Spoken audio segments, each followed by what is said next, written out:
حضرت عثمان بھی تسی مروایا ہے سرکار، ہاں بنو امیہ نہیں مروایا۔ سیدنا عثمان کے خلاف یہ جو مہم کھڑی ہوئی، قاتلین عثمان کا کوئی پتہ نہیں کہ کون ہے، بائی نیم مینشن نہیں ہے، ٹھیک ہے۔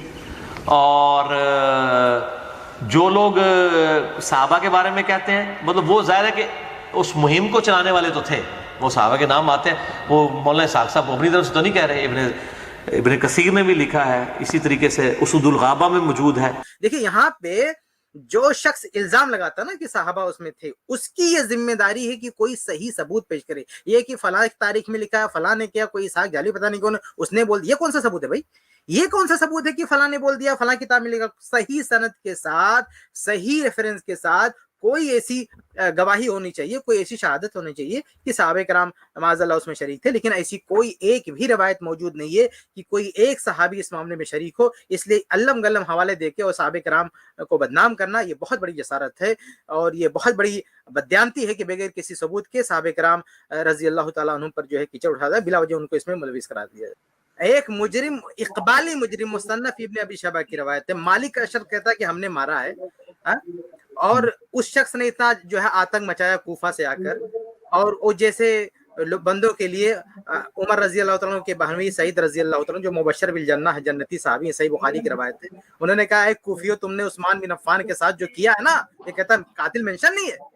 ارے کوفہ والوں کو مخاطب کر کے کہہ رہے ہیں کہ تم نے عثمان بن عفان رضی اللہ تعالیٰ عنہ کے ساتھ جو کیا ہے، اس کی وجہ سے پہاڑ اپنی یہ احد پہاڑ نا اپنی جگہ سے کھسک جائے تو اسے کھسک جانا چاہیے، اتنا بڑا جرم کیا ہو، کہتا مینشن نہیں ہے۔ یہ مالک بن اشتر کیا لگتا ہے اس کا، یہ بہت اس کا گن گاتا ہے کہ مالک اشتر رحمہ اللہ، مالک کا طرف یہ آتنک، یہ جا کے پورا آتنک مچا ہے، یہ دہشت گرد، کوفی دہشت گرد، اور کہتا نام مینشن نہیں ہے۔ مالک اشتر جس کو کتا کہا ہے امہات المومنین میں سے، اور یہ اس کا نام مینشن نہیں ہے، تو انعام بھی منشن ہے، اور اقبالی مجرم بھی کہ ہم نے مارا ہے، پھر بھی کہتا نام منشن نہیں ہے۔ مسند احمد کی جو حدیث ہے جس میں اللہ کے نبی صلی اللہ علیہ وسلم کیا فرما رہے ہیں، وہ بہت غور کرنے کی چیز ہے، اس سے پتہ چلتا ہے کہ یہ قاتلین کون ہو سکتے ہیں۔ دیکھیں مسند احمد کی جو حدیث ہے نا، جلد نمبر 41 اور صفحہ نمبر 113، اور حدیث نمبر دیکھیں 2، اگر کھلی ہے تو شیئر کر دیجیے، اگر کھلی ہے سامنے تو شیئر کر دیجیے۔ لمبی حدیث ہے، مجھے ایک ہی جملہ پڑھنا ہے۔ حدیث نمبر 24566، یہ حدیث نمبر ہے۔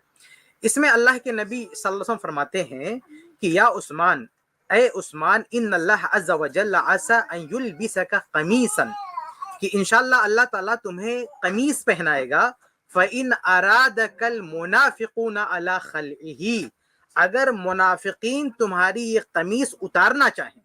ذرا غور کیجیے، مسند احمد کی حدیث ہے، مسند احمد کے جو محققین ہیں نا انہوں نے اسناد کو صحیح لکھا، اس کی سند کو صحیح قرار دیا، روایت بالکل صحیح ہے۔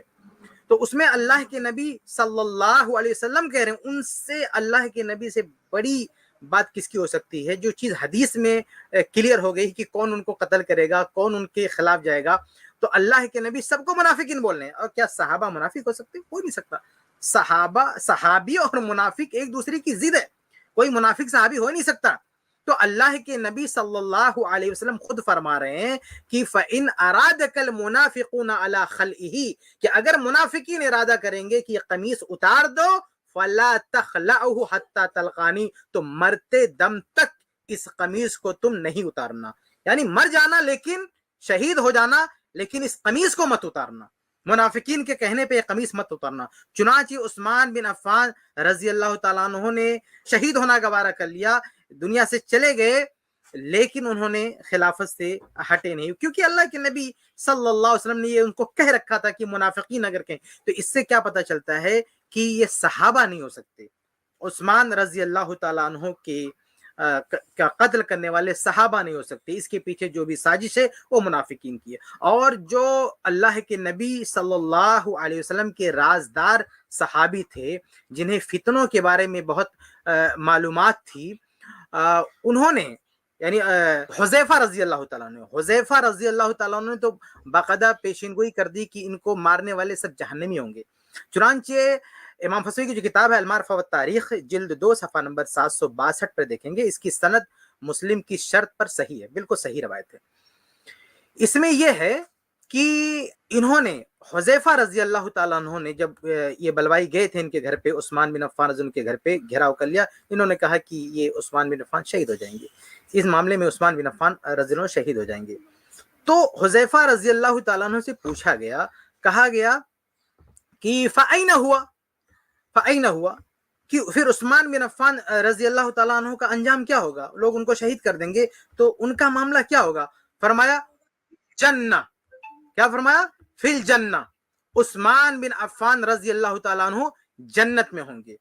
اب قلت، وہ راوی کہتے ہیں کہ فَأَيْنَ قَاتِلُهُ، اور دوسری روایتوں میں ہے کہ فَأَيْنَ قَتَلَتُهُ، کہ پوچھا گیا کہ پھر ان کے جو قاتلین ہوں گے جنہوں نے عثمان بن عفان رضی اللہ تعالیٰ عنہ کو قتل کیا ہے، شہید کیا، وہ کہاں ہوں گے؟ قال فی النار، حذیفہ رضی اللہ تعالیٰ عنہ کہا کہ وہ جہنم میں ہوں گے۔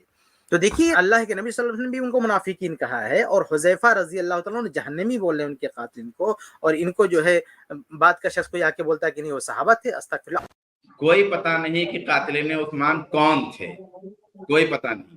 ابھی پہلے کہہ رہے تھے کہ بنو امیہ تھے، اور ابھی کہہ رہے ہیں کہ کوئی پتہ نہیں کون تھے۔ مطلب تضاد ہے دو باتوں میں۔ ہاں، کچھ سر پیر نہیں ہوتا، کبھی کچھ بولتا ہے جھوٹا آدمی، کبھی کچھ بولتا ہے، تو پتہ نہیں کون تھے، تضاد۔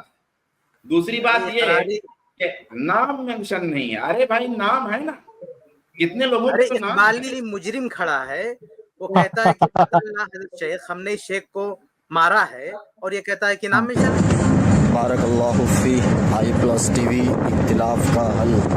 آپ لوگوں نے بہت اچھی طریقے سے انجینئر مرزا کے جو وسوسے ہیں اور جو اس کے اعتراضات جو پیش کرتا ہے اس کا جواب دیا۔ جزاک اللہ خیر، آپ لوگوں کا بہت بہت شکریہ۔